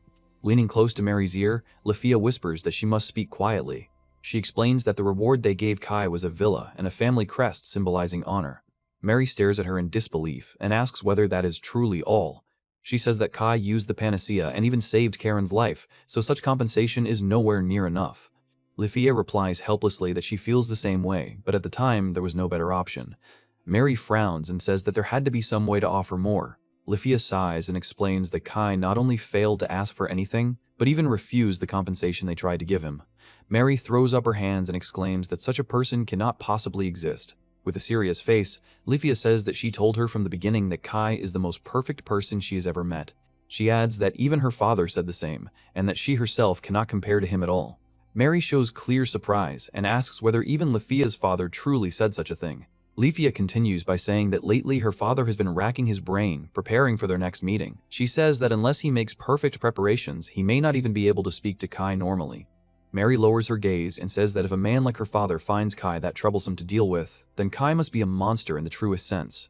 She asks whether Lifia really believes that such a man is merely some ordinary player in the world. Lifia answers that her father once gave a direct order that no one under him must ever do anything that could turn that man into an enemy. Mary falls into thought, then says that this means that even if Lifia has ideas, she cannot speak freely now. She adds that if Kai truly is Verta, then the matter becomes even more complicated. His position may already be higher than theirs. Although she does not know exactly how that organization works, a man like him should be able to obtain whatever he wants. Lifia says that during their conversation, however, she truly felt that Kai seemed more interested in money than in the Duke family's crest. Mary looks stunned and says that it makes no sense. She argues that money can be earned through hard work, but no matter how much effort a person makes, a Duke's family crest is not something one can casually obtain. She says that such a crest is a permanent shield, a guarantee admired by everyone as long as that house continues to exist. Then she reasons that if Kai really is Verta and already has imperial support behind him, it may not be so strange for him to value money over that kind of protection charm. Lifia says that she believes Kai was pleased because money would allow him to help even more people in need. Mary shows a puzzled expression. Lifia continues, saying that if someone were troubled by money, receiving a villa would naturally bring overwhelming joy, but a person who could not even afford such excellent equipment would never be able to buy it on his own. Mary nods and says that she understands. From that, she concludes that their side should also prepare a more generous reward. Then Lifia turns and teases her, saying that she is certain Kai is exactly Mary's type. Mary's face turns bright red as she protests and demands to know where Lifia even heard such nonsense. She says that Nina has already said the same thing. Lifia lets out a light laugh and says that Nina is truly sharp. Mary points at her and says that Lifia has no right to laugh because she's the one radiating obvious affection for him. She warns that if Lifia keeps pretending otherwise, she will go tell Kai directly that Lifia has already fallen hopelessly for him. Lifia panics and shouts Mary's name. Meanwhile, Nina walks along the road and says that she is finally going to see him. She admits that she can barely wait. At first, she says, they were all flustered because they could not find him anywhere. Even with such conspicuous equipment, they still failed to track him down. She confesses that she truly feared he would be scolded for using the panacea. Karen raises one finger and says that if Nina feels guilty over something like that, Kai would surely scold her instead. She says that rather than worrying about him, Kai would want her to use her newly regained freedom to do all the things she could not do before and enjoy them fully. Nina looks surprised and asks whether Kai truly said that. Then she thanks Karen and says that hearing this makes her feel much better. Karen continues and says that Kai also mentioned that even if he really were scolded, he would never regret his choice. She adds that Kai sounded like someone who deeply dislikes being lectured. Perhaps, she speculates, he disobeyed a superior's order, or perhaps he already knew that doing so would not cause any real trouble. Since he has surely built up many merits, the organization probably would not want to lose him. Nina touches her cheek and says that this truly sounds like him. She says that he seems like the kind of person who would never bow his head when he knows he is doing the right thing. Then she asks whether Karen knows how long Kai plans to remain in town. Karen spreads her hands and says that Kai mentioned he still has matters to handle, so he intends to stay a while longer. She says that he truly seemed busy. Her sister even invited him to dinner at their home to thank him, but he refused because he still had things he absolutely needed to do. Karen wonders whether he is somewhere helping others or patrolling the town. Nina lowers her head and says that at night, that black armor really does help him disappear. She adds that it makes him seem even more impressive. Karen leans closer and says that since Nina is so invested, she will share some good news. She tells her that Kai often comes to the inn for lunch and enjoys simple everyday food. Nina instantly leaps to her feet. From behind her, Karen calls out and asks whether she is seriously planning to go right now. Blushing, Nina replies that of course she is not. She says that she should at least thank him properly first. Karen remains on the bench and asks whether Nina plans to leave her behind. At that same time, Kai is walking through the street and stops before a tavern. Inside, Nina asks the innkeeper what time that gentleman usually arrives. The innkeeper stammers awkwardly. Nina, using a firmer tone, apologizes but says that she absolutely must ask him to reveal that information. The innkeeper breaks into a cold sweat and hurriedly says that Kai usually comes around this exact time. Standing outside the door, Kai thinks that the innkeeper sounds as though he is being tortured. He tells himself that he only came for a meal. Nina continues by asking what Kai usually orders. The innkeeper says that there is no fixed menu because Kai always adds things according to his mood. Nina asks what Kai ate most recently. The innkeeper points to yesterday's order and says that Kai had that. Nina nods and asks for the exact same thing. The innkeeper quickly agrees. From outside, Kai watches the scene and thinks that he had no idea the innkeeper's voice could go that high. He notes that one of the girls looks gentle enough, but the other seems rather troublesome. He thinks it may be wiser not to go in today. Yet pretending not to notice would make him feel like a terrible person, especially since she once helped him too. In the end, he decides to enter first. He reasons that once other customers start arriving, the atmosphere may calm down. If he acts as though he noticed nothing, perhaps he can avoid getting dragged into trouble. But then he wonders why everything suddenly became so quiet at the worst possible moment. A helmeted nun assists Nina and tells her to hold her posture. Nina, red-faced, responds that she understands. The innkeeper looks toward Kai with desperate gratitude, as though silently thanking him. Kai says with some confusion that he would like to order food. Nina grows slightly nervous as she looks at him and asks whether he remembers her. Kai replies that of course he does, and says that he is glad to see that she is safe and well. Nina grips the pendant at her chest and says that she is equally glad to see that he is healthy. Kai glances toward the innkeeper who is hiding behind the door and then addresses Nina's guard. He says that he understands the man has a status and duties to consider, but because Nina herself requested that the innkeeper stay quiet, he asks the guard to overlook what happened earlier. Nina's bodyguard bows and offers a sincere apology, saying that he had been rude. The innkeeper quickly waves his hands and says that it is nothing at all. He even says that he ought to be grateful for such generosity. Kai looks back at Nina and says that she seems completely different from before, even down to her clothes. He admits that he did not recognize her at first. Nina shows off her nun's habit and asks whether it suits her. Kai replies that it will suit her even better once she grows a little older. Nina beams and thanks him warmly. Looking at her sleeves, Kai says that he truly never expected her to be a member of the Holy Church. Nina smiles. Kai gestures toward his own eyes and asks about her sight since that day. Seeing the lively energy in the girl before him, Kai realizes that she truly is fine now, and he quietly says that this is a great relief. Nina lowers her head and softly says that she is now happier than anyone. For years, she says, she could not clearly see the faces of her own family.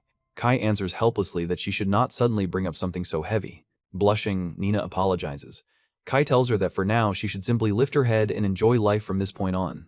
Otherwise, he says, using that medicine on her would have had no meaning.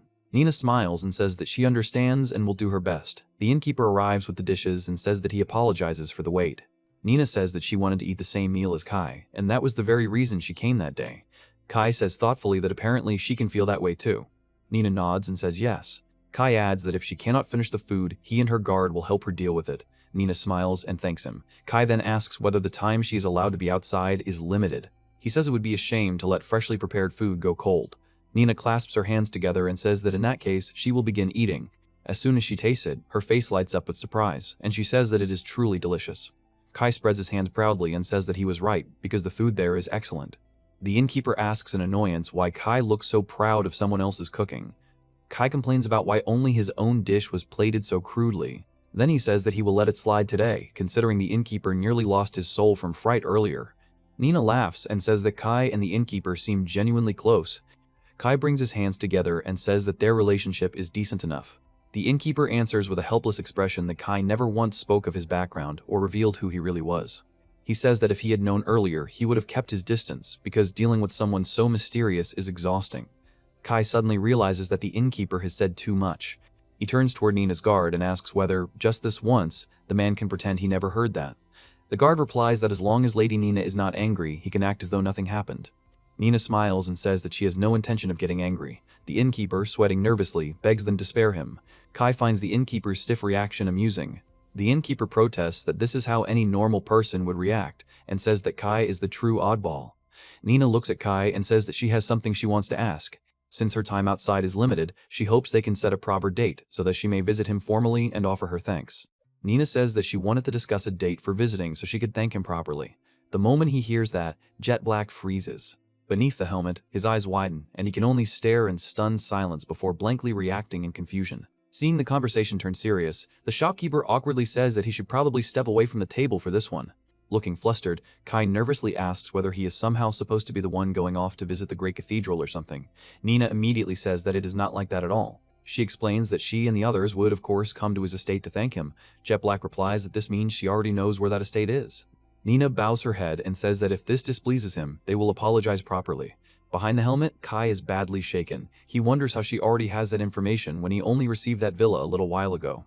Kai says that he is not upset, only impressed, then tells Nina that if she wants to visit, she should do it on a day off because he has things to handle during the week. Nina says that she already knows how busy he is and suggests next Sunday around noon instead. He agrees, then asks who will be coming.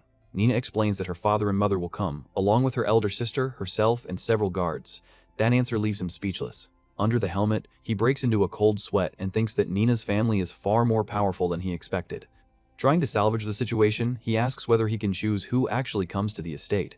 When Nina asks what he means, he bluntly says that he would rather her parents not come.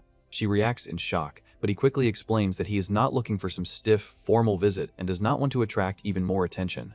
From the side, the innkeeper dryly remarks on the absurdity of hearing that from a man still covered in full black armor, and Kai can only think with annoyance that the old man should give him a break. Kai continues by saying that he would honestly prefer Nina's parents to focus on their work, since it would be bad if something happened while they were away.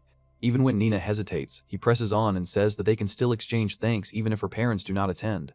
He adds that high-ranking people like them scare him and that he absolutely does not want to meet them. Nina carefully asks whether that means he does not trust things to proceed with only her sister there, but he immediately denies that with force. At that point, the masked guard calmly steps in, says that the matter is settled, and Kai tells her to pass the decision on to his superiors. The guard replies that this was her intention from the beginning and admits that the arrangement helps a lot. Seeing it resolved so neatly, Kai quietly thinks that things are going surprisingly smoothly for once. After the meal ends, Nina and her escort rise to leave. Nina politely says that they will take their leave for now and that they look forward to seeing him again soon. Kai gives a simple farewell and watches them go. The moment the door closes and the bell rings, all the tension drains out of him. He slumps with a hand on his head and lets out a long, exhausted sigh. The innkeeper returns, carrying another plate, and asks whether Kai is seriously claiming to be the tired one. He says that anyone would be worn out after dealing with that kind of group, then teasingly adds that this is rich coming from the man who had just been speaking so casually with Lady Nina. Kai gives in and says that maybe it is better to call them both tired. The innkeeper studies him and admits that he already knew Kai was no ordinary person, but never imagined he was the kind of man who could stand on equal footing with the Holy Church. Kai can only think that if that were really true, his life would be much easier. When the innkeeper notices him staring off into the distance, he says that Kai can stop pretending around him already. Kai then says that he has realized something important. Even after learning all this, he still has not changed the way he treats him at all. The innkeeper replies that acting normal around him should be better for him as well. Kai answers honestly that it really does help. The innkeeper then asks him not to sue or punish him later for saying something disrespectful to his superior. Kai says that he would never do anything like that and adds that he is in no position to throw around words like insult in the first place. He then brings up Nina's bodyguard and says that she was genuinely frightening, clearly one of those top-class elites. The innkeeper agrees at once and explains that holy guards are all elites, so of course someone in that role would be formidable. As they keep talking, Kai says that from the fragments he heard, it seems people around him already know a great deal about him now, and he admits that it would have been nice to learn that sooner. The innkeeper immediately bursts out that he should have said so earlier because he truly thought he was going to die. Kai apologizes sincerely. The innkeeper says that, even so, they really went easy on him. When Kai asks what he means by that, he explains that they never tried to crush him with status or threaten him. He says that they simply kept asking politely, and he realizes that while he was taking up Nina's already limited free time, the guards still had to make sure she ate properly and stayed on schedule. From that point of view, he says their firm attitude was only natural. The masked guard's stern behavior lingers in his mind, and the innkeeper reflects that such people show their loyalty through that very kind of discipline. Kai remarks that this sounds like a rough position for the bodyguard too, like the pain of someone stuck in the middle. He then adds that serving people in power is probably like that for anyone in such a role, and that Kai of all people should understand that better than most. The innkeeper goes on to mention that he heard Kai was the one who spoke up about public image and status when people were trying to defend someone's side. Kai admits, almost helplessly, that he does not actually understand any of that world and only said whatever sounded right at the time. Hearing that, The innkeeper says that this only proves Kai lives in a position where he does not need to worry about such things. When the innkeeper starts wondering aloud whether that means Kai is even above some major church authority, Kai immediately denies it and says the truth is the exact opposite. He says that he is so far beneath people like that he cannot even begin to grasp their world. The innkeeper finally cuts the conversation off, saying that this is enough and that the discussion is over. Kai protests and asks him to at least let him explain a little more, but inwardly he can only groan, realizing that the misunderstandings around him are somehow becoming worse, not better. Meanwhile, outside in the carriage, the masked guard tells Lady Nina that she is glad she got to see Kai after all. Nina quietly admits that she had truly hoped to sit at the same table and share a meal with Kai, and she says with soft happiness that because of that she is very pleased. In the carriage, Nina asks her masked escort if she may ask something, then asks what kind of person Kai seemed to be from her perspective. The escort answers first that, without question, he is a powerful man. Nina gently clarifies that she means his nature rather than his strength. The escort apologizes and explains that she had been under constant watch the whole time and did not have the luxury to think about that. That answer shocks Nina, and when she quietly repeats the phrase to herself, the escort explains that people are known to lower their guard while eating, so she assumes she herself was being observed to make sure her vigilance had not slipped. She then says that, as Nina's guard detail, they already carry the heavy failure of having once allowed Nina to be kidnapped, and on top of that, they failed to detect Kai as well. She calls that unforgivable. She adds that although they had spoken with the shopkeeper, she never treated that as an excuse to relax her vigilance. Nina wonders aloud whether Kai might simply have an unusually faint presence, but the escort rejects that at once and says that it is impossible, insisting that the difference is one of skill. Even so, she thanks Nina for the concern. She then says that Kai may even have anticipated that she would clash with the shopkeeper. To her, the timing and the whole flow of events feel too precise to be mere coincidence. Nina falls silent as the escort continues and says that either he already knew they were heading to that inn, or he possesses an extraordinary eye for judging situations. She admits that she keeps thinking about what he truly meant by his words, and says that she will report everything to Nina's father as well. Nina then asks if she means the part about thanks, and the escort notes that Nina noticed it too. She explains that a man in Kai's position would never normally throw away the chance to meet Nina's parents, especially when he stands in a position to be owed a favor. She says that although he claimed he disliked drawing attention, that was likely only a pretext. Nina realizes that explanation makes sense. The escort goes on to say that people often claim they dislike dealing with the powerful, but the way Kai interacted with Nina so naturally does not fit that excuse at all. She adds that there are even rumors linking him to Vertar, so he is probably already accustomed to dealing with powerful people. After a heavy silence, Nina reluctantly says that she hates to say it, but perhaps some kind of trouble is brewing at the Great Cathedral. She admits that she cannot be certain, yet says that, knowing Kai, there must be an important reason behind what he said because he is not someone who would make such a request over something trivial. The escort immediately agrees and says they should consult Nina's father as soon as possible. She apologizes and asks whether she may tell the driver to hurry. Nina agrees and the carriage rushes on. Later, at the mansion, Nina's elder sister sits with her and nervously remarks that, even so, being personally requested by him still means a lot. She then blurts out, half flustered, that Kai really does have good taste. Nina notices at once that her sister's voice is shaking and quietly points it out, even noting that her legs seem to be trembling too. Embarrassed, her sister stammers that she had simply not expected him to go so far as to specifically say that he did not want their parents coming along just to offer thanks. She admits that, with all the talk about Vertar and everything surrounding him, she cannot say she fails to understand the burden he is under. Nina gently says that it will be fine and reassures her sister that Kai is truly a wonderful person. She adds that he is generous as her sister herself. That makes her think that perhaps going to see him as her usual self would be fair enough after all. Nina answers that it would probably be fine, but her sister immediately recoils in alarm at the thought. Nina, confused, says that it is much easier to simply be oneself. Yet her sister counters that good impressions usually come from the polished version of a person and notes to herself that it is that refined version that usually wins admiration. Nina warmly replies that she prefers the real her better. Her sister is moved by that and says she will take those words to heart. As their talk continues, the elder sister reflects that Kai truly is incredible. She says that he managed to be the very first to notice suspicious movements around the inn and always stayed one step ahead in Aldea. Based on how busy he seemed, she believes he must have been investigating all sorts of things behind the scenes. Nina wonders how he even gathers information like that, but her sister answers that it is definitely better for them not to know. To her, that kind of matter is obviously top secret. She warns that if they dig into it, there is a chance he might start viewing them as enemies, and in the worst case, he could decide they are not worth the trouble and cut ties with them completely. Her thoughts grow darker as she concludes that, however one looks at it, Kai is a complete monster in the most overwhelming sense. She even says that, for all they know, he could be listening to their conversation right now. Nina tries to brush that off and says that there are guards at the entrance, so there is no way something like that could happen. But at that exact moment, both of them hear footsteps from above. The sound seems to come from the ceiling itself. Nina stiffens and nervously calls to her sister. Her sister forces a shaky smile and says that it must be some kind of animal, reminding Nina that there was once a time when an animal got onto the roof, so it is probably just that again. Even then, Nina cannot fully settle down. She thinks that, with the timing being what it is, the whole thing still feels a little too strange. Even so, her thoughts drift back to Kai, and she quietly reflects that he really is kind. She imagines that he might even be watching over them just in case something happened. But when she looks toward the entrance and remembers that guards are posted at the main gate, she realizes how impossible that should be and falls silent. And then, the promised day arrives. Kai visits the inn again. The innkeeper says that if he were in Kai's position, he would never have had the time to go out like this so calmly. Anyone in his place would have been running through the entire meeting in their head without stopping. After saying that he gets that feeling, Kai thanks the innkeeper for the meal. Inwardly, he reminds himself that today the ruling Onsage household of the Holy Church is coming to see him. He reassures himself that he at least succeeded in keeping Nina's powerful parents from attending, and he tells himself that he has already rehearsed the first meeting in his head perfectly. Even so, one thing still worries him. He admits to himself that the real problem will be speaking with Nina's sister for the first time. To comfort himself, he decides that if things become difficult, he will just leave everything to Nina. Feeling satisfied with that idea, he praises his own plan as perfect. With one hand on his head, he says that the real reason he came to see the innkeeper on such an important day is that something has been bothering him. The innkeeper notices and asks whether something is on his mind.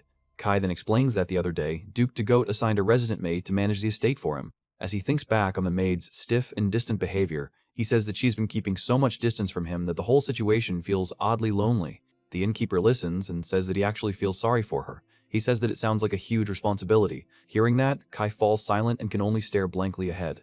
Kai thinks that after getting scolded by Nina's bodyguard, the shopkeeper probably no longer pities him. As he looks around, he notices the place has become much busier and says that there seem to be more staff now too. The shopkeeper cheerfully answers that it is all thanks to him. He explains that after Kai started eating there and Lady Nina came as well, word spread through town and now everyone wants to eat what Lady Nina ate.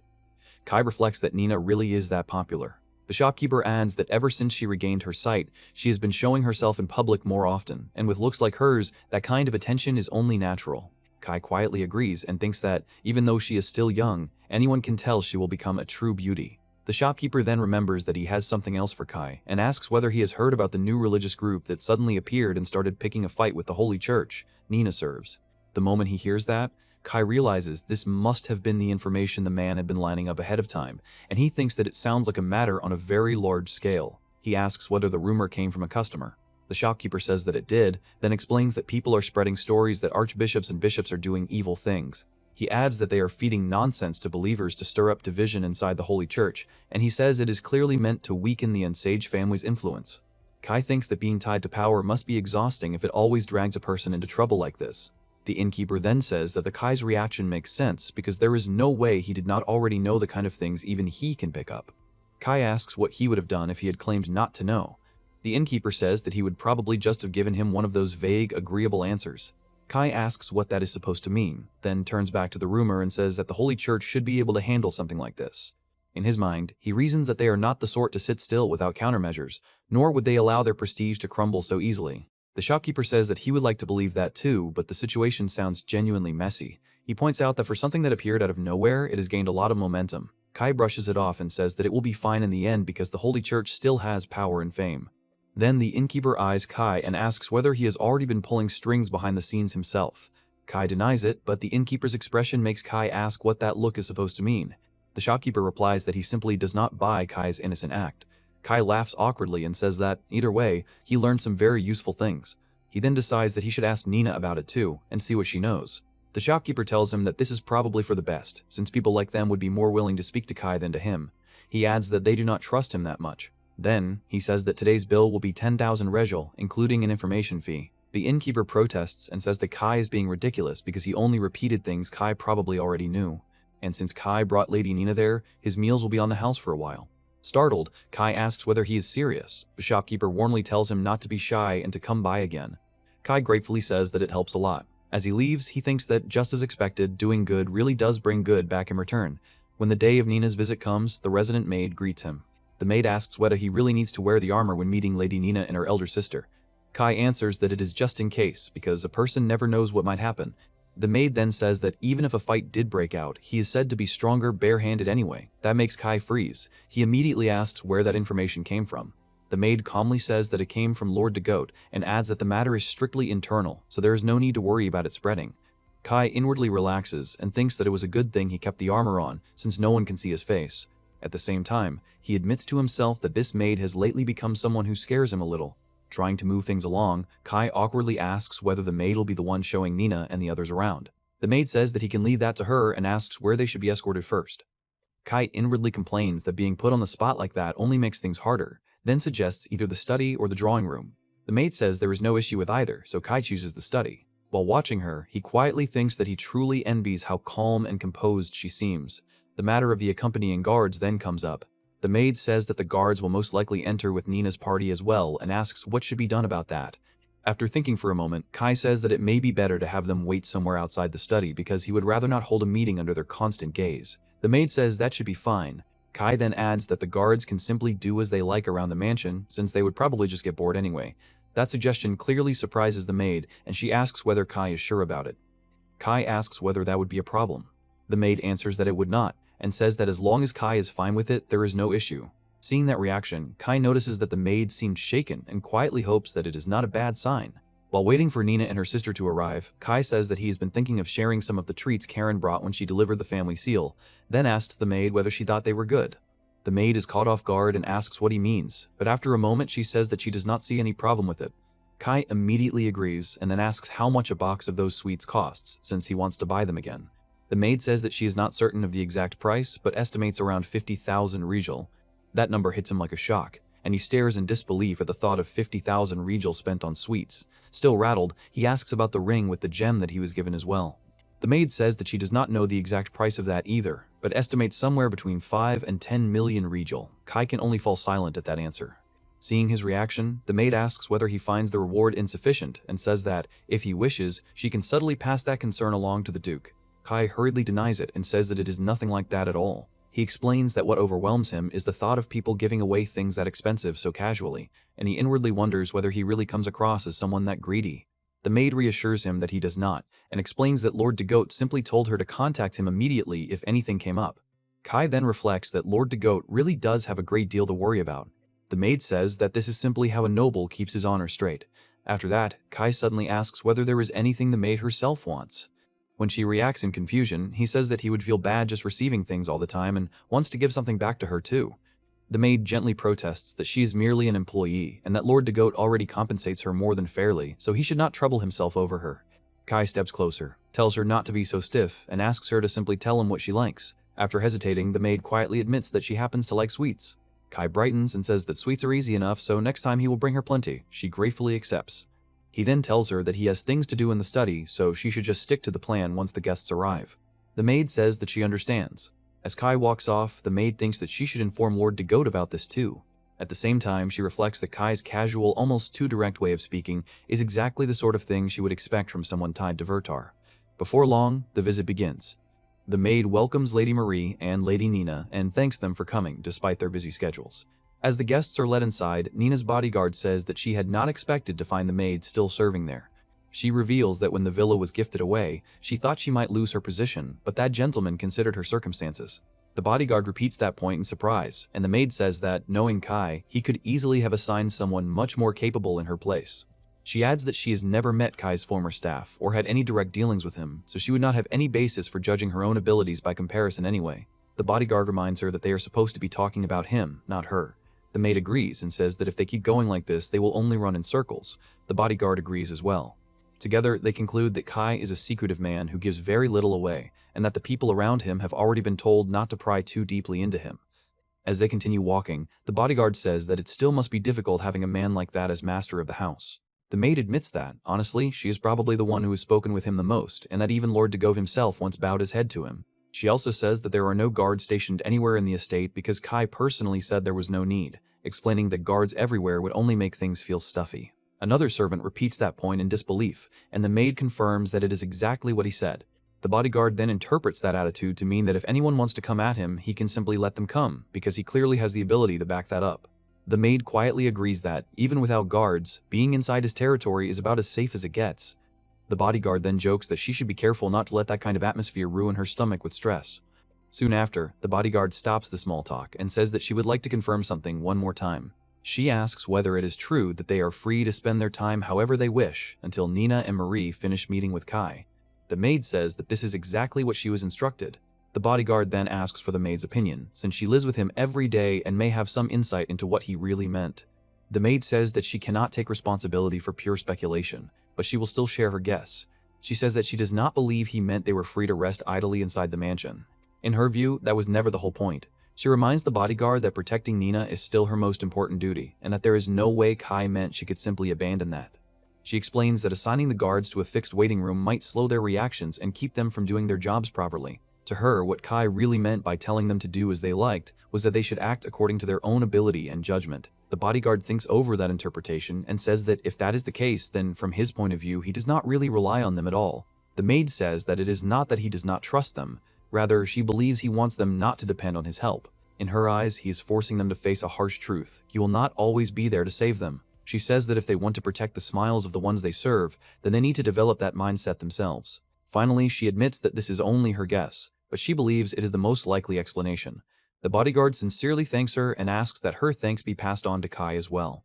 Meanwhile, Kai sits waiting in the study, baffled all over again. Inwardly, he complains that he is only saying ordinary things and telling people to relax if they want to, so he cannot understand why everyone keeps reacting as though he means something deeper. He wonders whether there is anything rude about that at all, then concludes to himself that they are the ones acting strangely. At last, Nina and Marie sit across from him. Marie apologizes and says that she wants to ask him just one thing. She explains that she means it in terms of how she should adjust her future conduct around him. Kai stares at her in confusion, trying to figure out what exactly she is asking. Nina simply confirms that this is what her sister means, but that does not help him at all. He inwardly groans and wonders what Marie is even talking about, then looks toward Nina in silent desperation and asks in his heart what he is supposed to do here. By the end, he is practically begging for someone to help him.